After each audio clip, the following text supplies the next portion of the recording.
spiritual values this month.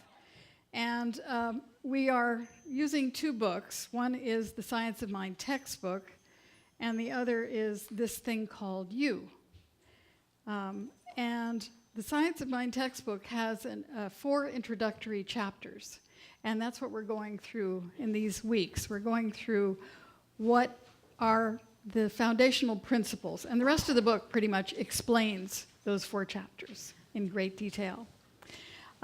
But last week, Reverend Madeline spoke about the thing itself.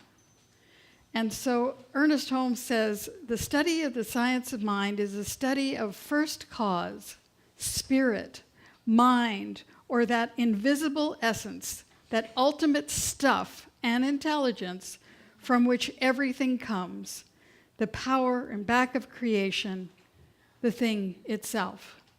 So that's when we're talking about the thing itself, we're talking about that spiritual essence, that intelligence, that something that we have so many names for that is beyond naming and that we know is at work and at play in creation. And so since we are a part of that creation, it's in us. So this week we're exploring the way it works. So what Holmes says, Ernest Holmes was the founder of this particular philosophy back in the early 20th century, and he was building on the teachers from, we call it New Thought, Ancient Wisdom, because it's really ancient stuff that we keep rediscovering and reinitiating our understanding of in each age. He says, the mind, the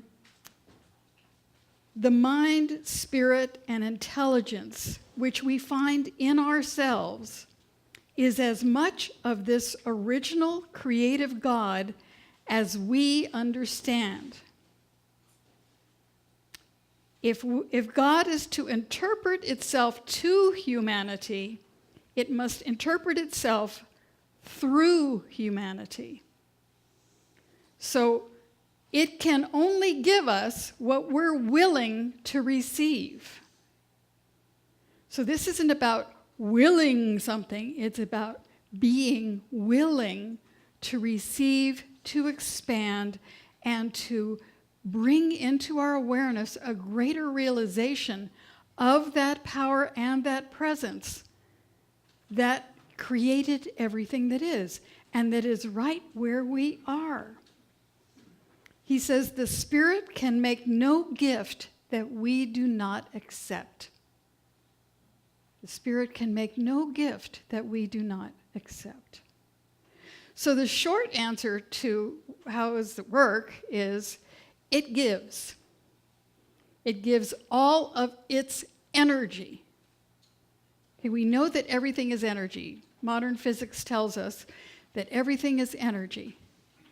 And that actually, as we're sitting here, we think that, oh, we're all unique beings and we're all just, having our own little stuff, except that we're giving off little atoms and we're exchanging atoms with one another right now. So, this is sort of a, mosh pit of atoms. So he also quotes the master teacher Jesus, who said, "It is done unto you as you believe."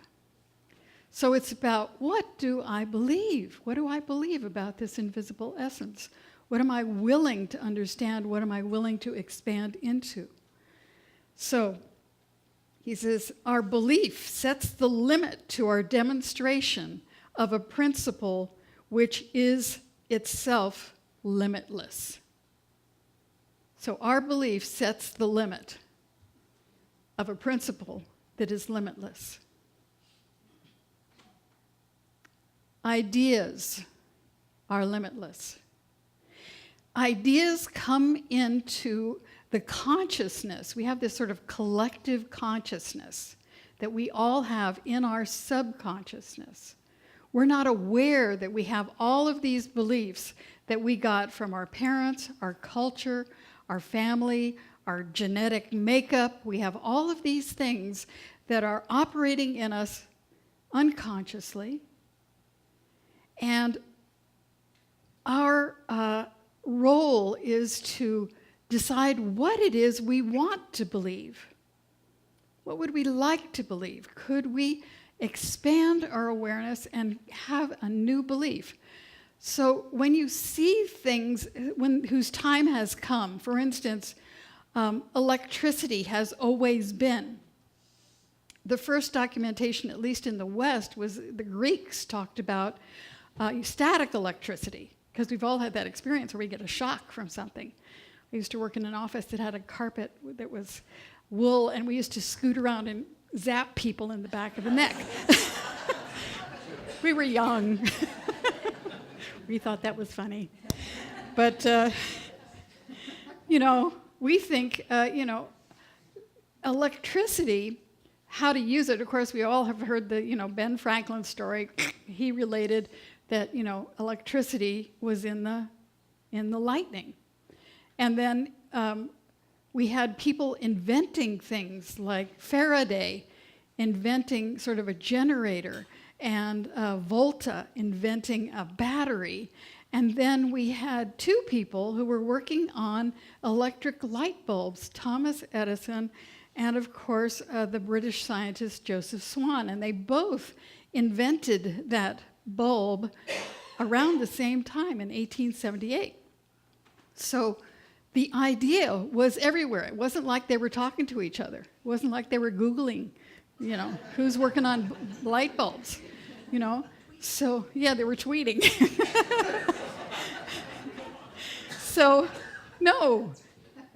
They were both working on it because it was a divine idea whose time had come. It was a divine idea whose time had come. And all of those little steps had been taken to build up to the availability of that technology. So each of us have been given 3 gifts that I think are really critical for allowing us to bring forth that greater realization of spirit in ourselves. The first one is curiosity. The second one is intuition. And the third one is imagination. And of course, there are many, many, many more gifts, but these 3 are the ones that I'm going to focus on today: curiosity, intuition, imagination. And, so curiosity is like, what's that about? Is that true? How can I find out more about that? Or why does it work that way? So we ask ourselves questions, and we follow the curiosity to find the answer. Intuition, of course, is some kind of inner guidance that tells us something is true, even if we don't have reason to back it up. In other words, we have a feeling, and we just know. We don't know how we know, but we know. That intuition. And then imagination enables us to picture something that has never been, to come up with something entirely different. And this is why I'm not worried about artificial intelligence, because a robot can't come up with anything that hasn't already been. I mean, I know it can put different things together, but it can't come up with something that hasn't been here before.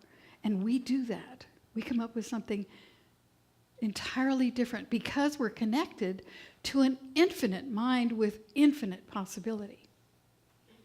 So, I heard a story on, guess what? NPR. And it was a story about a guy who wrote a book. He wrote this book called The Sports Gene: Inside the Science of Extraordinary Athletic Performance. And in it, he documents how a lot of really extraordinary athletes actually have genetic defects that enable them to do what they do. And that they have, extra strength, or they have an extra, their arms are extra long. I mean, Michael Phelps, my God. They have these supposed defects that they can take advantage of in these sports. So after, of course, writing this book, he gets a lot of emails from, people wanting them to test their kid. Is my kid a super athlete? He had actually a coach wanting to test his whole team to see if he had any, super athletes on his team. But he was ignoring all those messages. But then he got one, and it sort of intrigued him because it was like, I think I have muscular dystrophy, but I think I have something in common in my DNA with an Olympic athlete. It's like, what? You have muscular dystrophy and you think you have something in common with this athlete? So he asked her to send what she had, and she sent him this packet, and it had family photos in it, and then it had very scientific descriptions of the family and of the DNA and of the proteins in the DNA, and obviously this person had a scientific background and had really explored this issue. So he checked with a Harvard geneticist who just said, this girl is a nut job. But he didn't give up on her because he thought, he wanted to know more about her. What he didn't realize that by studying her own family, she was the foremost authority on a certain rare genetic disorder that she had discovered she had. She'd started out as a normal child, and then about the age of 4, she began to lose the fat in her body. She was very skinny. I mean, you could put your hand around her arm, your fingers around her arm and her leg. They were so skinny. And then later on, she began to lose muscle as well as fat. And so she, had to be running around in a scooter. But she was determined to find out more about this. She was really curious. And the thing that I loved about it was she wasn't saying, why me? Making herself a victim. She was saying, what is this? How can I find out more about it? What's causing this? And maybe if I could find the cause, we could start working on a cure. So she was looking for the what, not the why. So she began to explore in college. When she started college, she would spend about 25 hours a week in the library poring over medical journals, trying to find out, because she'd been to the Mayo Clinic. They didn't know why. They said, well, you have muscular dystrophy, but we don't know why you're losing all this muscle, and we don't know why you're losing all this fat. We don't know exactly why that's happening. And she would go there every year, and they would sort of measure her and see how she was doing, and they would write muscular dystrophy, and she would say, thanks a lot. And so she would go back. But she was reading through these journals, and finally she found a journal in this muscle and nerve paper, and she found a disease or a specific DNA defect called Emery-Dreifuss. And in that, they had 3 different things that they couldn't do. They couldn't touch their chin to their chest, or their heels to the floor, and their arms were perpetually bent at the elbow. Now, she said she was getting chills reading this. Now, when we get chills like that, that's the intuition kicking in. We call those goosebumps, or in metaphysics, we call them God bumps, because they are telling us, oh, there's something here. There's something to know here. And so she got that intuitive hit. She said, I've got all 3. She said, picture a Barbie doll. Arms always bent, feet slanted to fit into high heels, and a stiff neck. It's very ironic that we give this to little girls and say this is perfect when we're actually handing them a doll that has a genetic disorder.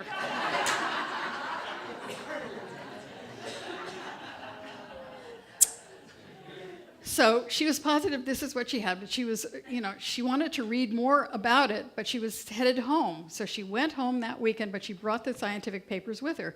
But she kept them in her room because she didn't want to scare her family. And so she was reading these papers, and she took a break to go make some popcorn. And when she came back, her father was reading through the papers, and he said, "I've got this." And she said, "Oh yeah, the arms, the legs." And he said, "No, the heart, the cardiac part." And so she said, "Oh." He had had an irregular heartbeat and had been diagnosed by the doctors as the result of a virus. So she took him to the cardiac center, and they said, "Well, you need a referral." And she said, "I'm staying here until we get to see a cardiologist." So she just wouldn't leave, and they just got tired of her being around, so they gave her father a Holter monitor, which monitors your heart for 24 hours. At one point, his heartbeat was in the 20s. So as the guy writing says, either he was ready to do the Tour de France or he was going to drop dead at any moment. So they immediately gave this guy, who's like in his 40s, a pacemaker. So she essentially saved her father's life by reading this material and bringing it to his attention. And so then every year she was trying to find out if she had this broken, this particular genetic defect. So she goes to the doctor and she tells him she has this genetic defect, and he's like, "We never heard of it," and blah, blah, blah. So she goes to the foremost authority in the United States on that disease, and he won't even talk to her, he won't look at her, and he won't read her documentation. So she finds out that there's a group in Italy doing a study, and so they say, "Send us," they're very excited about her being interested, and so they said, "Send me some blood, send me your family's blood." It's not like all of us can run over to the lab and say, "I need you to make some vials of our family's blood so I can send it to Italy." No, they were not cooperating like that. They were not having any of it. So she ended up talking to a nurse friend of hers who stole the vials and ended up and she ended up sending it to Italy. But this is the 90s. She didn't hear back from the Italians for 4 years. That's how long it took them to sequence the genetics for her family. But she was correct. Yes, indeed, she had that syndrome. She had Emery-Dreifuss. And so it was like, na, na, na, na, na. Okay. So she had it. So one of the doctors at Johns Hopkins heard about her self-diagnosis and thought, well, she's a hotshot kid. I'll put her to work as an intern. And so he said, read all these papers about these kinds of nerve diseases and give me a report. And so she was reading all these papers, and boom, bada boom, she came across another syndrome. This one was called lipodystrophy. And she thought, well, these pictures look like my family. Because the thing was, she was the only one who had the really serious muscle and fat defect.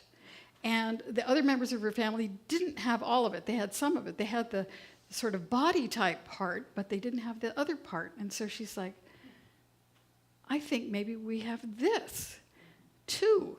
Now, the chances of her having two rare defects, the Emery-Dreifuss is like 1 in a million. The second one, the lipodystrophy, is like 1 in a million or maybe 1 in 15 million. And the chances of her having both are like there's never been that many people on the planet since the beginning of time. So it's very, extremely rare. But she's like persistent. She knows that something's going on her, but she goes and she tells the doctors, I think I have this lipodystrophy. And they say, no, what you have is the medical student syndrome where you go and you read all the literature and you think you have every disease. And so she says, okay.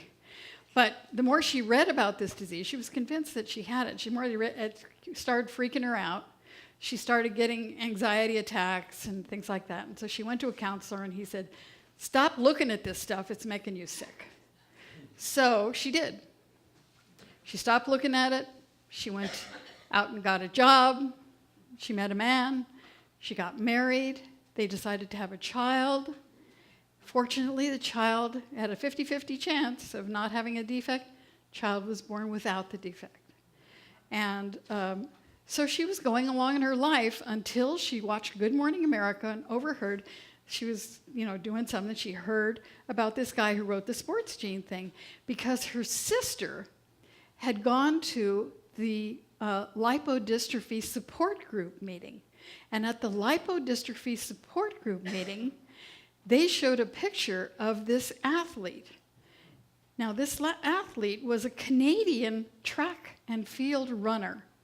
And she had won a bronze medal in Beijing, and then she won a silver medal in the next Olympics. And so she's like the highest Canadian winner of track and field. And she had muscles, like she looked like she was on super steroids. They kept testing her over and over and over because they were convinced she was on steroids, which she was not. She just had this musculature.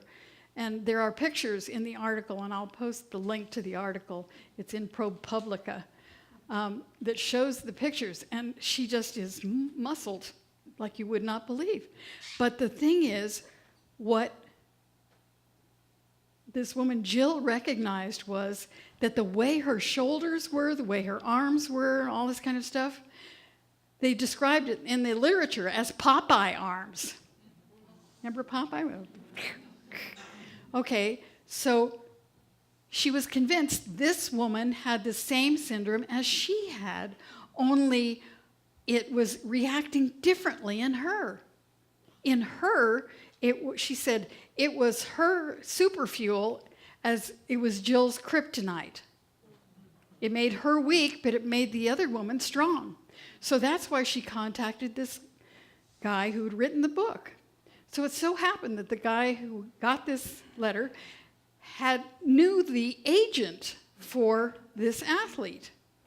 And so he called her up and said, would you be interested in this? She was like, nah, I don't know.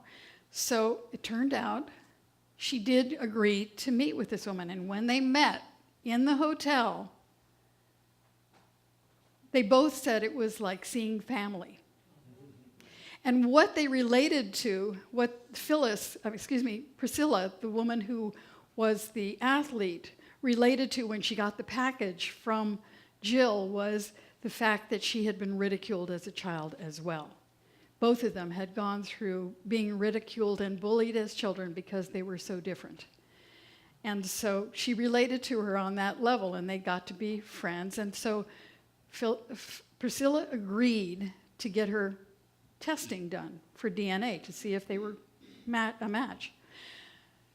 But they had a hard time finding a lab. It took them a year to find a lab that would do it because they said, we don't know about this disease. We might misdiagnose it. We don't know how it looks. We don't. So blah, blah, blah. So finally, they did find the world's foremost expert, and they got the testing done. When the test results came back, the doctor called Priscilla, and she was at the mall with her kids. She was just ready to go get herself a big juicy burger for lunch. And the doctor said, yes, you have lipodystrophy, and you better not have that burger, honey, because your triglycerides are 3 times the normal level. You have terrible heart disease, even though she had, she's an athlete. She's getting tested all the time. She's seeing physicians all the time. No one had tested her blood thinking that, she can't have any, high fat in her blood. Yeah, she did. because of this syndrome. So once again, Jill saved another person's life by pursuing her curiosity and by imagining that she, being the skinny, 87-pound, 5'3" person, had something in common with this super athlete. She could see beyond the appearances. She could see something that normal people would not have recognized. And so she was a gift to medical science. She has changed the way they are looking at these diseases, and she's now changed the way they're looking at the proteins that are the things that trigger the one or the other. The French scientist who was working on what is the mechanism and what does this protein actually do has changed his whole modality because of her and her story. Because she pursued that curiosity, she stuck with that intuition. She knew beyond a doubt, regardless of what all of these highfalutin doctors were telling her, she knew what she knew. And she stuck with it. And her outcome was a gift to the world and maybe eventually to her. She is not attached to having a cure in her lifetime, but she is glad to have contributed, and she continues to contribute by pursuing different avenues that are continuing to look at all these triggers. So, an amazing woman following her curiosity, following her intuition, using her imagination, and believing that she had a gift to give, that there was something there that she could discover that would be helpful and beneficial. So I'm just inviting us all to follow our curiosity, to use our imagination, and to listen to our intuition, to give our spiritual gifts, and to be a beneficial presence on the planet. Our affirmation for today is, I am open and receptive to the infinite flow of good. I am open and receptive to the infinite flow of good. I am open and receptive to the infinite flow of good. I am receptive to the infinite flow of good. And so it is.